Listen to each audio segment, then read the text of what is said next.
আমরা সেই জাতির জন্য কন্যা হিসেবে তার যে পদমর্যাদা ছিল সেটা ধ্বংস হয়ে গেছে। সে এত খুন খারাপই করেছে, আর সে জাতির সাথে বিশ্বাসঘাতকতা করছে। 17-18 বছর ধরে বলে কি আওয়ামী লীগ আমার বাবার আওয়ামী লীগ, বাংলাদেশ স্বাধীন করেছে আমার বাবা। দুটোই মিথ্যা, মিথ্যা, মিথ্যা, মিথ্যা, ডা মিথ্যা, ডা মিথ্যা, ডা মিথ্যা। নমারে তার বাবার কোনো অস্তিত্ব ছিল না। এবং মুক্তিযুদ্ধের সময় শেখ হাসিনা, শেখ রেহানা এক ধুলা পরিমাণ অবদান ছিল না। ও আমরা যখন মুক্তিযুদ্ধে 30 লাখ শহীদ ছিল, তিনি তার স্বামীর সাথে মিলে সন্তান পয়দা করার জীবনযাপন করছিলেন। আওয়ামী লীগ এখন একটা ওয়ার্নিং দিয়েছে, বিশেষ করে সাবেক পলাতক প্রধানমন্ত্রী শেখ হাসিনা। তিনি বললেন যে ডিসেম্বরে দেশে আসবেন বা আত্মসমর্পণ করবেন, এমন কিছু আমরা শুনছি গণমাধ্যম। তো এবং এটা নিয়ে অনেক উৎসব মুখর আছেন আওয়ামী লীগের নেতা কর্মীরা বাংলাদেশে, শহর এবং নগর বংশ। আপনার কি মনে হয় 16 ডিসেম্বরে আসলে কি হবে? শেখ হাসিনা কি আসবেন নাকি নেতাদেরকে বিপদে ফেলতেছেন? আর যদি আসেন তাহলে কি হবে? প্রথম কথা হলো, কি কন্ট্রোল করতে পারবেন? প্রথম কথা হলো ওনাকে মৃত্যুদণ্ডে দণ্ডিত করা হয়েছে। তুমি আমি করি নাই, কোর্ট করেছে। সুতরাং মৃত্যুদণ্ডপ্রাপ্ত আসামি যদি বাংলাদেশের ভূখণ্ডে ঢোকে, তার মৃত্যুদণ্ড কার্যকর হবে। সেই গভর্নমেন্টে যেই থাক, তার রহমান থাক আর আমি থাকি বা তুমি থাকো, মৃত্যুদণ্ড কার্যকর হবে। হ্যাঁ, তবে তার মৃত্যুদণ্ড যদি রাষ্ট্রপতি ক্ষমা করে দেয় অন্য বিষয়। 2 নম্বর হলো মানব জাতির ইতিহাসে তুমি লক্ষ্য করবা যারা গণহত্যা করেছে, এই এখন গণহত্যা করেছে আর ক্ষমতা আসতে পারে না। ওই যে মার্কোস ফিলিপাইনে গণহত্যা করেছিল, সে আর ক্ষমতা আসতে পারে নাই। ওই হিটলার গণহত্যা করেছিল, আর সে ক্ষমতা আসতে পারে নাই। নমরুদ ফ্রাউন গণহত্যা করেছিল তাদের আমলে, তারা আর ক্ষমতা আসতে পারে নাই। সুতরাং শেখ হাসিনার বিরুদ্ধে গণহত্যার 1400 তালিকা জাতিসংঘ করেছে, আমরা করি নাই। আমাকে করতে বললে আমি হয়তো বলতাম না, আমি একমত, আমি হয়তো বলতাম কি না বলতাম জানি না। কিন্তু এটা জাতিসংঘ 1400 গণহত্যার তালিকা তৈরি করেছে। জাতিসংঘের আমব্রেলার মধ্যে বিশ্বের সমস্ত দেশ আছে, থাকতে বাধ্য। সুতরাং জাতিসংঘ যে গণহত্যার তালিকা ঘোষণা করেছে, সেই গণহত্যা থেকে শেখ হাসিনা আর তার দলবলের রক্ষা নেই। গণহত্যার অভিযোগে অভিযুক্ত মানব জাতির ইতিহাসে আর কেউ কোনোদিন ক্ষমতায় আসীন হতে পারে না। তো উনি যদি 16 ডিসেম্বর আসেন, প্রথমত ওনাকে ওই একজন কনস্টেবল ধরবে, একজন সিপাহী ধরবে, ওনাকে ধরে আদালতে নিয়ে আসবে, আদালত তাকে জেলে পাঠিয়ে দেবে, জেলে তার ফাঁসির দড়ি কার্যকর হয়ে যাবে।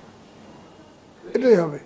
তবে উনি যে 16 ডিসেম্বর আসবে, এই সমস্ত হুঙ্কার টুঙ্কার ছেড়ে নিরীহ প্রজাতি আওয়ামী লীগ যারা আছে, নিরীহ সরল প্রাণ, যারা বঙ্গবন্ধুকে ভালোবাসে, মুক্তিযুদ্ধকে ভালোবাসে, মুক্তিযোদ্ধাদেরকে ভালোবাসে, তাদেরকে উনি বিড়ম্বনায় ফেলছেন এবং তাদেরকে উনি বিপদের মুখে ঠেলে দিচ্ছেন।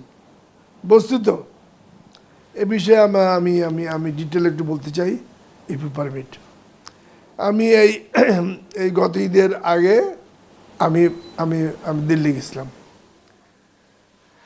দিল্লিতে মোদিজি ব্যতীত অধিকাংশ যারা পাওয়ারফুল সিনিয়র মিনিস্টার, তাদের সাথে আমার আলাপ আলোচনা হয়েছে, ইনক্লুডিং অজিত দোভালজি, এনেছে। তারা আমার কাছ থেকে ফেয়ার ইভ্যালুয়েশন চেয়েছে এবং আমি মুক্তিযুদ্ধ অফিসারদের লিডার হিসেবে ভারতের যারা শুধু বিজেপি গভর্নমেন্ট, এর আগে কংগ্রেস গভর্নমেন্ট, তারা আমার সাথে কোঅর্ডিনেশন করে বাংলাদেশ বিষয়ে, ভারতের বিষয়ে, এবং we work for each other for the best interest of both the countries. তো আমি তাদেরকে বললাম যে যে তারা আমাকে স্পষ্ট বললো, জিজ্ঞেস করলো যে হাসিনা ক্ষমতাসীন হওয়া সম্ভব, আমি বলল ইম্পসিবল, কিয়ামতের আগে আর হবে না। তারপরে বললো যে তাহলে আওয়ামী লীগকে রিভাইভ করা সম্ভব কিনা, আমি বললাম হ্যাঁ সম্ভব, ডেফিনেটলি। তো বললো যে সে কীভাবে সম্ভব, আমি বললাম আওয়ামী লীগের যারা নিরীহ লিডার আছে, যাদের বিরুদ্ধে কোনো অভিযোগ নাই, গণহত্যার অভিযোগ নাই, লুটতরাজের অধীনে অভিযোগ নাই, খুন ধর্ষণের অভিযোগ নাই, তাদের নেতৃত্বে একটা আওয়ামী লীগ পুনর্গঠিত হতে পারে।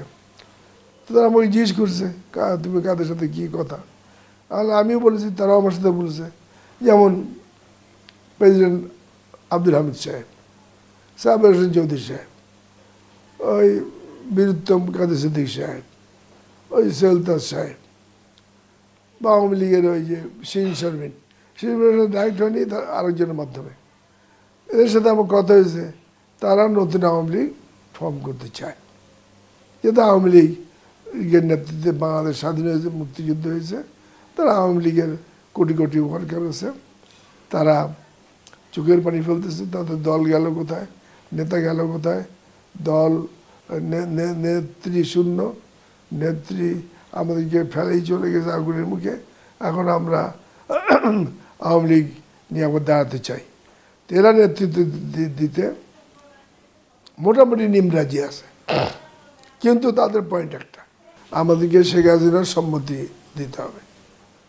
এইখানে পয়েন্ট অফ অর্ডার, এইখানে ভারতের যারা নীতি নির্ধারক, সিনিয়র মিনিস্টার্স, জাতীয় নিরাপত্তা উপদেষ্টা, তারা বলছে শেখ হাসিনা তার ছেলে জয় এবং পুতুল ব্যতীত কাউকে আওয়ামী লীগের সভাপতি সভানেত্রী দিতে চায় না, দিবে না। হ্যাঁ, দিতে চায় না, দিবে না। তার আমাকেও বললো তুমি তার সাথে গিয়ে দেখা করো, আমার না আমি তার সাথে দেখা করো। হ্যাঁ, আমি বললো তুমি তার সাথে দেখা করো, আমার ব্যবস্থা করলাম না, তার সাথে দেখা করবো। আমি কেন, কেন করবো না, তুমি মুক্তিযোদ্ধা, সে জাতির জনকের কন্যা, আর আমরা সে জাতির জনকের কন্যা হিসেবে তার যে পদমর্যাদা ছিল সেটা ধ্বংস হয়ে গেছে। সে এত খুন খারাপই করেছে যে তাতে ওই জাতির জনকের কন্যা দাবি আর থাকে না, কন্যা দাবি করা তার উচিত না। আর সে জাতির সাথে বিশ্বাসঘাতকতা করছে। সে এই 17-18 বছর ধরে বলে কি আওয়ামী লীগ আমার বাবার আওয়ামী লীগ, আর বলে কি মুক্তিযুদ্ধ বাংলাদেশ স্বাধীন করেছে আমার বাবা। দুটোই মিথ্যা, মিথ্যা, মিথ্যা, মিথ্যা, ডাহা মিথ্যা, ডাহা মিথ্যা, ডাহা মিথ্যা। আমি তাদের বলে দিয়েছি, you made or shut up. আমি মিনিস্টারদের বলে দিয়েছি ভারতের, you made or shut up because this is total lies. তার বাবার আওয়ামী লীগ না, তার বাবা আওয়ামী লীগ একটা কম্পোনেন্ট, আর তার বাবা বাংলাদেশ স্বাধীন করেছে মিথ্যা। 9 মাসে তার বাবার কোনো অস্তিত্ব ছিল না। আমরা তার বাবার নাম জয় বাংলা জয় বঙ্গবন্ধু বলে যুদ্ধ করেছি, আমাদের মুক্তিযুদ্ধ শহীদ হয়ে গেছে, সেটা মুক্তিযোদ্ধাদের বদান্যতা। কিন্তু তাই বলে তার বাবা দেশ স্বাধীন করেছে বলে ডাহা মিথ্যা। এবং মুক্তিযুদ্ধের সময় শেখ হাসিনা, শেখ রেহানা বা জাতীয় জনগণের বেগম সাহেবের এক ধুলা পরিমাণ অবদান ছিল না। শেখ হাসিনা বরং মুক্তিযুদ্ধের 9 মাসে সন্তান জন্ম দিয়েছে, তার সন্তান জয় জন্ম নিয়েছে পিজি হাসপাতালে নভেম্বর মাসে। তো তার স্বামীর সাথে মিলে, আমরা যখন মুক্তিযুদ্ধে 30 লাখ শহীদ হচ্ছিল, তিনি তার স্বামীর সাথে মিলে জীবনযাপন করছিলেন, সন্তান পয়দা করার জীবনযাপন করছিলেন। তো ওনার কী অবদান আছে। এবং উনি যে বলছে যে জয় এবং পুতুল এদেরকে বাংলাদেশের লোক গ্রহণ করবে না। জয় তো একটা অসভ্য এবং ঘুষখোর, দুর্নীতিবাজ, চরিত্রহীন, তার তো কোনো অস্তিত্ব বাংলাদেশে নাই। আর পুতুলের অবস্থাও তাই। পুতুলকে বিয়ে দিয়েছে উনি এক রাজাকার পরিবারে, তার সেই পরিবার থেকে তার সেই পরিবারের বিয়ে দিয়েছে। তখন মুক্তিযুদ্ধের অপোজ করেছিল, এমনকি বেগম ওই যে ওনার মন্ত্রী ছিল, কৃষিমন্ত্রী, কী নাম, বেগম মতিয়া চৌধুরী অপোজ করেছিল যে রাজাকার পরিবারে আপনি কেন বিয়ে দেবেন। আর তার স্বামী তো অপোজ করেছিলই। তার স্বামী অজয় সাহেব এই বিয়ে দিতে চায় নাই, এই জন্য স্বামীর সাথে শেখ হাসিনার বিরাট যুদ্ধ হয়ে গেছিল। শেষ পর্যন্ত স্বামীকে উনি পরিত্যাগ করেছিলেন বলা যায়। আমি তার স্বামীর ব্যাপারে পরে বলবো যদি সময় পাই, কিন্তু এটা বলি যে উনি ধারণা করতেছে যে ভারত গভর্নমেন্টকে বুঝাইছে আমার ছেলে বা মেয়েকে সভাপতি করে আওয়ামী লীগ করবে। আমি তাদের বলে দিয়ে আসছি ইট ইজ ইম্পসিবল। তাহলে আওয়ামী লীগের অস্তিত্ব থাকবে না, আওয়ামী লীগ ওয়ার্কাররা এটা মেনে নেবে না। প্রথমত উনি তার ছেলে মেয়ে আর আত্মীয়জন নিয়ে পালিয়ে আসছেন, ওয়ার্কারদের পিছনে ফেলে আসছেন। ওয়ার্কারদের বলেও নাই যে তোমরা শেল্টারে যাও। তারা মার খেয়েছে, লাথি খেয়েছে। ওই যশোরের আওয়ামী লীগের যে প্রেসিডেন্ট ছিল হিন্দু ভদ্রলোক, সে তো জানে না কিছু। সে নিজে আমাকে বলছে সে তো জানে না কিছু যে হাসিনা পালিয়ে গেছে। ওই দিন 5ই আগস্ট না, 5ই আগস্ট ওই দিন উনি রিক্সায় যশোরে ঘুরে বেড়াচ্ছিল। 5টার দিকে সব লোকজন তাকে ধরছে, ঘেরাও করেছে, রিক্সা থেকে নামাইছে, প্যান্ট জামা খুলে নিছে, শুধু নেংটি পরা ছিল। সেই অবস্থায় বলেছে এই রিক্সায় দাঁড়িয়ে তুই নাচ, 1 ঘন্টা নাচবি, তার নিয়ে তোর মেরে ফেলবো।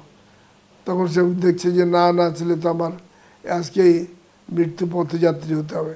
সে নেংটি পরে নাচছে, আওয়ামী লীগের 30 বছরের প্রেসিডেন্ট।